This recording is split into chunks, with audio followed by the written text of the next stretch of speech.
I did the best that I could. Who said you didn't? I just said, I don't like the way you're talking to me right now. I wanna all night. Say it. I wanna all night. I wanna all night. Hey guys, and welcome back to another episode of the EwPeoplePodcast. This is your host, Kennedy Drew, and today we are talking about parents. And just as a disclaimer, we are not bashing parents, okay? We are looking at parents in a different way. All right.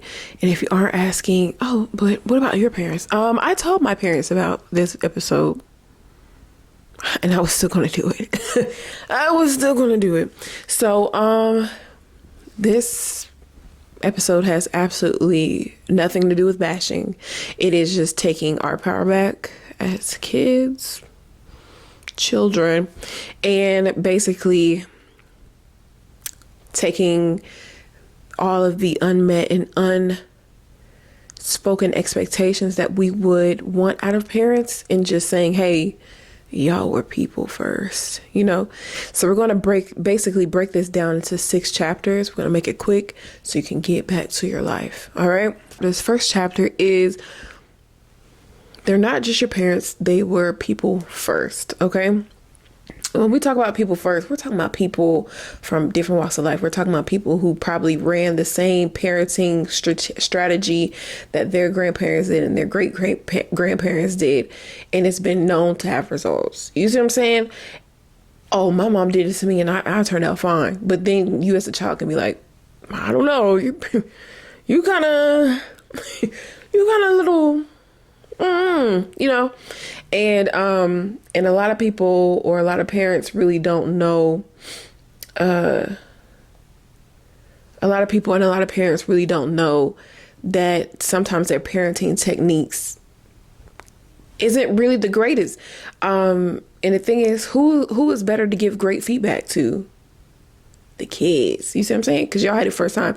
And then also I'm starting to notice that each kid, from when they're born, they have a different set of parents. Even though they have like the same parents, they'll have a different parent throughout their stages of life. So even if you had like another brother and another sister and y'all all grew up in the same house, had the same parents, everybody got parented differently. Our parents give us a clue on our foundational values in life. All right. So say, for instance, if you had like a toxic parent or something like that, and you're really like, I need to get out of this house. So your value would be set up as self-sufficiency. But sometimes it could be hyper independence. You see what I'm saying? There's two different outliers for it. But I don't want to go deep dive into that. We'll get to that later. But what I'm saying is they're not just your parents. They're people first. And when I say people first, I'm saying they don't have it all together. How old are you? 26, 27, 37, 14, 16. Do you have it together? No. How do you think they have it together? Just because you have a job, just have you great benefits, a career, quote unquote, that does not make you all together. People can have it all and still be lacking something. You see what I'm saying? Or still don't have good relationship with their parents. So that dictates how they deal with you. If you have a parent that's not really good with their siblings, how you think they're going to communicate with you? If they're avoidant with dealing with issues with their family, how you think you're going to turn out? Hey, look, man, I'm just here to tell the truth. You know, but they're not, look at me, they're not just your parent. They are people, okay? And they only had 2 choices. The first choice is, am I going to raise my kid the same way that I was raised? And I know the outcome of how I turned out. So am I going to have my kid the same way, or am I going to raise my kid the opposite way? And in some ways, there could be different aspects where they raise you completely different. And so when you go to bring your concerns to your parent, be like, hey, I really don't like the way you communicate with me on this. And then in their mind, they're only thinking of, well, I communicated completely differently than how my folks communicate with me. You should be grateful for the fact that you don't have to go through what I go through. You see what I'm saying? Like, Sometimes it's a miscommunication. And then you have to bring in accountability and all that. But what I'm saying is this does not excuse any type of negative or toxic relationships or negative or toxic how do you say it, behaviors with your parents or anything like that. What I'm doing is I'm trying to give you a different perspective on how to look at them, or not to give them grace, because grace is a free pass, to give them a perspective of, okay, here's how I maneuver with this, because I did get some good things out of it. But I'm gonna walk you through that with the other chapter. Okay. So chapter 2 is going to be, some parents cannot acknowledge that they failed you. And when I say they cannot acknowledge that they failed you, I'm saying that it's going to sound like 3 things, right? I don't remember that happening. What are you talking about? Then he was like, yeah. I really don't know what you're talking about. Let's just stop talking about it, right? And they remember. Trust me, they do. You got the second one. Well, I did the best that I could. Who said you didn't? I just said, I don't like the way you're talking to me right now. You know? Or it could be the third one, which is, I guess I'm just a horrible parent. Ooh, who said that? Who said that? And if you heard any of these 3 phrases, I'm sorry to tell you, to let you know that you will not get the apology that you're looking for. I do apologize. I said it with great sincerity. But what I will say, I'm not laughing at you. I'm laughing at how I said it. But what I will say is, just because you don't get the apology does not mean that you can't grow from it. And honestly, when you do get the apology, it's probably not going to resonate how much you want it to resonate. Because if somebody apologizes and still do the same thing, that's manipulation. Yeah. So after you not getting the apology, you can still grow from it. And I'm going to teach you about that in the next chapter. Okay. One of the chapters later on. But number 3, some parents did not love and accept themselves fully, which means that they won't do the same for you. Okay. So when I say this, I mean, like, you know that phrase, you can't pour from an empty cup. Yeah. Right. Chapter 3 is really going to be a waiting game. And in order for them to love and accept you fully, and even if they go through the therapist route, or even if, they do all this extra work, they will first have to learn how to do that themselves. 1, 2, they will now have to be uncomfortable and sit in the fact of starting to love and learn themselves, and to be able to give themselves grace, forgive themselves for what they did for certain things, right? But then also, you will then have to wait for part 3, like for them to give it to you. And I'm going to be completely honest, it's probably not even going to be enough by the time you get it, like 5, 10, 15 years down the line. Because loving yourself really, if you haven't started off younger, it's really going to take some time, like a good amount of years. Like that type of stuff takes practice. You see what I'm saying? So chapter 3 is really going to be a waiting game. And you do not have to wait for an apology. You do not have to wait for them to start loving you. And if anything, if you start yourself, and if you go to therapy, or you start healing yourself, you start working on your triggers and all that extra stuff, you can actually teach people how to love themselves also. Because when you love yourself, sorry, I had hiccups. But when you start to love yourself, people will start to take notice and start to learn from you. When you love yourself, you don't deal with certain type of things. You don't got the patience for disrespect. You don't have the patience for nonsense. You don't have the patience for excuses from other people. Because why am I waiting for you to treat me with that type of respect? That's crazy, because I give myself that on a daily. So what makes it so hard for you? You see what I'm saying? When you start loving yourself and you start feeling secure in yourself, and you move differently, and people see that and they be like, you know what? I don't know what it is about her or him, but I like it. Let me start copying. And people love to copy, right? So we're gonna move on to number 4. Number 4 is basically being raised in survival mode. So parents being raised in survival mode is a really tricky thing, because 4 things really only matter to them when they're raising you. That's money, that's time, that's resources, and that is stability. And that is the necessities. Don't nobody care about no emotions. Don't nobody care about no off days. Don't nobody care about no mental health days. Nothing. They are only concerned about those 4 aspects. And when I tell you, they're going to have a hard time looking at you, taking them off days when you just tired at work, you know.